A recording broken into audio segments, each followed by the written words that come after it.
ಓಹೋ, ನೀನು ನಮ್ಮ ರಾಘವೇಂದ್ರ ರಾಯರ ಮಗನೇನಪ್ಪ? ನಿನ್ನ ತಂದೆ ನನಗೆ ತುಂಬಾ ಆಪ್ತ ಮಿತ್ರರು. ನಮ್ಮ ತಂದೆ ಬದುಕಿದಾಗ ಯಾವಾಗ್ಲೂ ನಿಮ್ಮ ವಿಷಯನೇ ಹೇಳ್ತಿದ್ರು.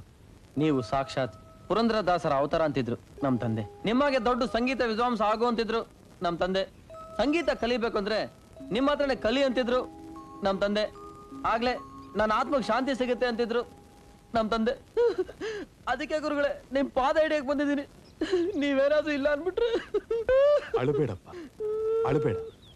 ಇಷ್ಟು ವಯಸ್ಸಾಗಿದ್ರು ಸಂಗೀತ ಕಲಿಬೇಕು ಅನ್ನೋ ಉತ್ಸಾಹ ಇದೆಯಲ್ಲ, ಅದನ್ನ ನೋಡ್ತಾ ಇದ್ರೆ ನನಗೆ ಸಂತೋಷ ಆಗ್ತಾ ಇದೆ. ಶ್ರದ್ಧೆ, ಭಕ್ತಿ, ಆಸಕ್ತಿ ಇಟ್ಕೊಂಡು ಸಾಧನೆ ಮಾಡಿದ್ರೆ ನಿನ್ನ ತಂದೆ ಆಸೆ ಖಂಡಿತ ನೆರವೇರುತ್ತೆ. ಅಪ್ಪ, ಆರ್ತಿ. ಯಾರೇ ಮಗು? ನನ್ನ ಮಗಳು. ಆಹಾ, ಸಾಕ್ಷಾತ್ ಸಂಗೀತ ಸರಸ್ವತಿನ ಭೂಮಿಗೆ ಇಳಿದು ಬಂದಾಗಿದೆ. ನಿಮ್ಮ ಹೆಸರು ಸರಸ್ವತಿನಾ? ಅಲ್ಲ, ನೀಲಾಂಬರಿ. ನನ್ನ ಸ್ನೇಹಿತನ ಮಗನಿಗೆ ಒಂದು ಕಪ್ ಕಾಫಿ ತಗೊಂಬಮ್ಮ. ಚೇಚೆ, ಅದೆಲ್ಲ ಏನು ಬೇಡ. ಕಾಫಿ, ಟೀ, ಕೊಕ್ಕೋ, ಓವಲು, ಬೀಡಿ, ಬೀಡ, ಚುಟ್ಟ, ಸಿಗರೇಟು, ಕಿಮಾಮು, ಜರ್ದ, ಕಡೆಗೆ ಡ್ಯಾಮ್ ಡಿಸ್ಕಿ ಕೂಡ ಅಭ್ಯಾಸ ಇಲ್ಲ ನನಗೆ. ಡ್ಯಾಮ್ ಡಿಸ್ಕಿ ಅಂದ್ರೆ? ಅದೊಂಥರ ವಿಸ್ಕಿ. ತುಂಬಾ ಸಂತೋಷನಪ್ಪ. ಸಂಗೀತಕ್ಕೆ ಶಾರೀರ ಎಷ್ಟು ಮುಖ್ಯನೋ ಪರಿಶ್ರಮ ಅದಕ್ಕಿಂತ ಮುಖ್ಯ. ಇವತ್ತು ಏಕಾದಶಿ, ತುಂಬಾ ಒಳ್ಳೆ ದಿನ. ಇವತ್ತೇ ಪಾಠ ಪ್ರಾರಂಭ ಮಾಡೋಣ. ಹಾಗೆ ಆಗ್ಲಿ ಗುರುಗಳೇ. ಉಸ್ಕುಲ ಕಡಿ ತುಸ್ಕುಟ ಪಕ್, ತುಸ್ಕುಟ ಪಕ್, ಉಸ್ಕುಲ ಕಡಿ, ಉಸ್ಕುಲ ಕಡಿ ತುಸ್ಕುಟ ಪಕ್. ಬಂದು ಬಂದು ಬಿಂದಿಗೆ ಇಟ್ಕೊಂಡ್ ಬಂದ್ಲು.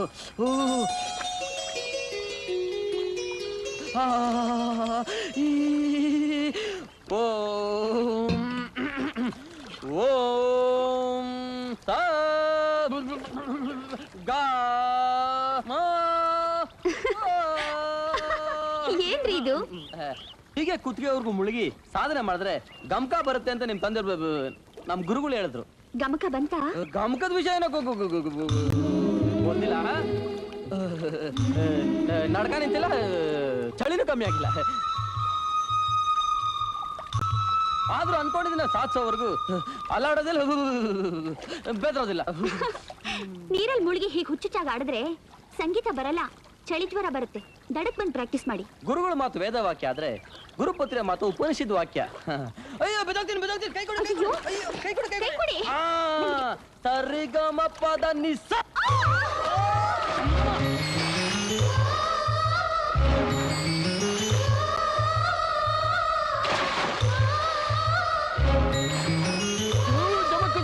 ಚಮಕ್ಕು ಜಮ ಅಲ್ಲ ಕಣೋ, ಟಮಕ್ಕು ಟಮ. ನನ್ನ ಪ್ರಿಯ ಸ್ನೇಹಿತರೆ, ನೀಲಾಂಬರಿ ನಾನು ಎಸ್ತಿರೋ ಗಾಳಕ್ಕೆ ತುಂಬಾ ಹತ್ರ ಬಂದಿದ್ದಾಳೆ. ಹಾರ್ಮೋನಿಯಂ ಕಲಿಯೋ ನೆಪದಲ್ಲಿ ಬೆರಳ ಮೇಲೆ ಬೆರಳಿಟ್ಟೆ, ಕಾಲ್ ಮೇಲೆ ಕಾಲಿಟ್ಟೆ, ಕಣ್ಣಲ್ಲಿ ಕಣ್ಣಿಟ್ಟೆ, ನೋಟೋದ್ರೆ ಪ್ರೇಮ ಗೀತೆ ಆಡ್ದೆ. ತುಸ್ಕುಟಪ್ಪಕ್ಕೊಂದ್ ಬಿಟ್ಟು ಉಸ್ಕುಲ ಕಡೆಯವ್ರಿಗೆ ಎಲ್ಲಾ ಮುಗಿಸ್ಬಿಟ್ಟೆ. ಇನ್ನು ನಿಧಾನ ಯಾಕೆ ಗುರು? ಬೇಗ ತುಸ್ಕುಟಪ್ಪಕ್ ಬೇಗ ಬೇಗ ಬೇಗ ಓಡಿ, ಬೇಗ. ಏನ್ ಕೇಳಗಾಲ ಬಂತು ನಿಮ್ಗೆ? ಯಾಕೆ ಓಡ್ತಾ ಇದ್ದೀರಾ? ಅಯ್ಯೋ, ಪ್ರವಾಹ ಬಂದು ಕಾಲುವೆ ಹೋಗ್ತಾ ಇದೆ, ಮಣ್ಣು ಮುಚ್ಚಕ್ ಹೋಗ್ತಾ ಇದೀವಿ. ಕಾಲುವೆ ಹೋಗ್ತಾ ಇದ್ಯಾ? ಎಂತ ಸಂತೋಷ ಸುದ್ದಿ ಹೇಳ್ದೆ. ತುಸ್ಕುಟಪ್ಪಕ್ಕೆ ಮುಹೂರ್ತ ಇಟ್ಬಿಟ್ಟೆ.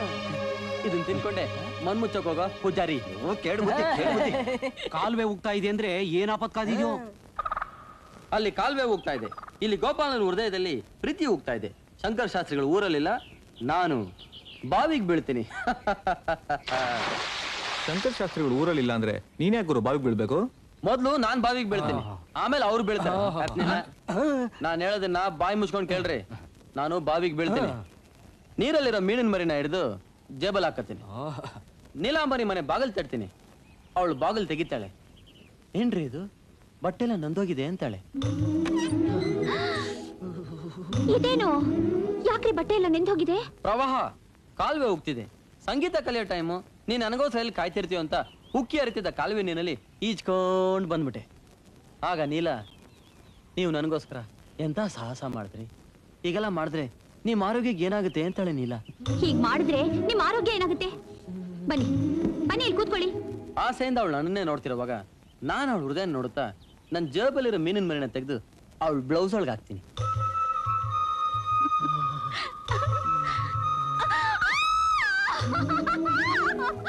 ಅವಳು ಅಯ್ಯಯ್ಯೋ ಅಂತ ಕಿರ್ಚ್ಕೊಂಡು ಟುಸುಕ್ಕಂತ ನನ್ನ ಎದೆ ಮೇಲೆ ಬಂದು ಪುಸುಕ್ಕಂತ ತಪ್ಕೊಬಿಡ್ತಾಳೆ. ಆಗ ಲೊಚ್ಚ ಲೊಚ್ಚ ಲೊಚ್ಚ ಅಂತ ಮುತ್ತು ಕೊಟ್ಬಿಟ್ಟು ತುಸ್ಕುಟ್ಟ ಪಕ್ಕದ ಮಂಚದ ಮೇಲೆ ತಳ್ಬಿಡ್ತೀನಿ.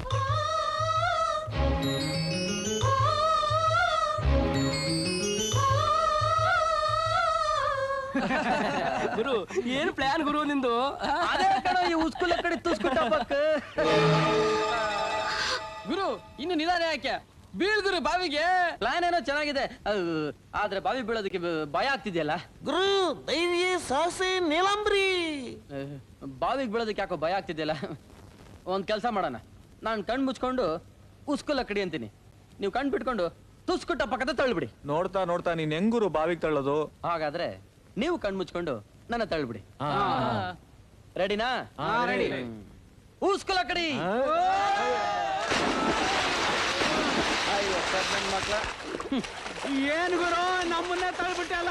ನೀರು ಉಯ್ಕೋತೀನಿ, ಮೀನ್ ಕೊಡ್ಕೋತೀನಿ, ಅದಕ್ಕೆ ಯಾಕೋ ಬಾವಿಗೆ ಬೀಳ್ಬೇಕು?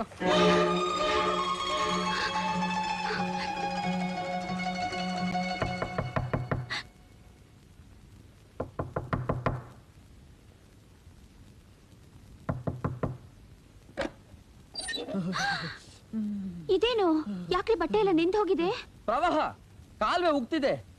ಸಂಗೀತ ಕಲ್ತ್ಕೊಳ್ಳೋ ಟೈಮು, ನೀನೆಲ್ಲಿ ನನಗೋಸ್ಕರ ಕಾಯ್ತಿರ್ತೀವ ಅಂತ ಉಕ್ಕಿ ಹರಿತಿದ್ದ ಕಾಲುವೆ ನೀರಿನಲ್ಲಿ ಈಚ್ಕೊಂಡ್ ಬಂದ್ಬಿಟ್ಟೆ ನೀಲ. ಅಯ್ಯಯ್ಯೋ, ನನಗೋಸ್ಕರ ಎಂತ ಸಾಹಸ ಮಾಡಿದ್ರಿ?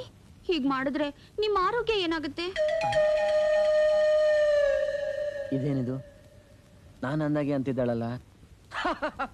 ನನ್ನ ಆರೋಗ್ಯದ ಬಗ್ಗೆ ನೀನ್ ಯೋಚನೆ ಮಾಡ್ಬೇಡ ನೀಲ. ನಾನ್ ಯೋಚನೆ ಮಾಡದೆ ಬೇರೆ ಯಾರು ಯೋಚನೆ ಮಾಡ್ತಾರೆ? ಈಗ ನೆಗಡಿ ಆಗಿ ಅಕ್ಷಿ ಅಕ್ಷಿ ಅಂತ ಸೀನ್ ಬಂದ್ರೆ? ಓಹ್, ಈ ಸೀನಿನ ವಿಷಯನೇ ಮರ್ತು ಬಿಟ್ಟಿದ್ನಲ್ಲ.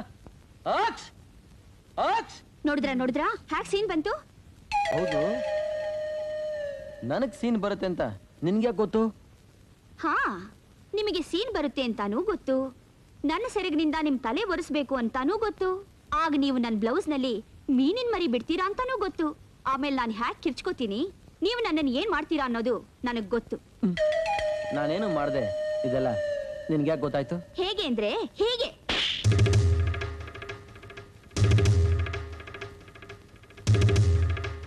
ಛೀ, ಸಂಗೀತದ ಹೆಸರು ಹೇಳ್ಕೊಂಡು ನನಗೆ ನನ್ನ ತಂದೆಗೆ ಮೋಸ ಮಾಡ್ತಿದ್ದೀರಾ. ನೀವಿಲ್ಲಿಗೆ ಬಂದ ಕಾರಣ ಏನು, ನಿಮ್ ಮನಸ್ಸಿನಲ್ಲಿರೋ ದುರುದ್ದೇಶ ಏನು ಅಂತ ನಿಮ್ ಸ್ನೇಹಿತರ ಹತ್ರ ಮಾತಾಡುವಾಗ್ಲೇ ಕೇಳಿಸ್ಕೊಂಡೆ. ಕೇವಲ ಒಂದು ಹೆಣ್ಣಿನ ಮೇಲಿನ ವ್ಯಾಮೋಹಕ್ಕೋಸ್ಕರ ಸರಸ್ವತಿ ದೇವಿಗೆ ದ್ರೋಹ ಬಗ್ಯೋದ?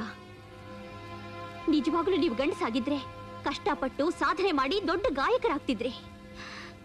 ಈಗಲೂ ಕಾಲ ಮಿಂಚಿಲ್ಲ, ವಿದ್ಯೆಗೂ ವಯಸ್ಸಿಗೂ ಸಂಬಂಧ ಇಲ್ಲ. ಈಗಲಾದ್ರೂ ನಿಮ್ಮಲ್ಲಿರೋ ಮೃಗದ ಬುದ್ಧಿನ ಅಟ್ಟಿ ಮನುಷ್ಯರಾಗೋಕೆ ಪ್ರಯತ್ನ ಮಾಡಿ ಹಿಡಿದ ಕೆಲಸ ಸಾಧಿಸಿ, ಆಗ ನಿಮ್ಮನ್ನು ಎಲ್ಲರೂ ಗೌರವಿಸ್ತಾರೆ.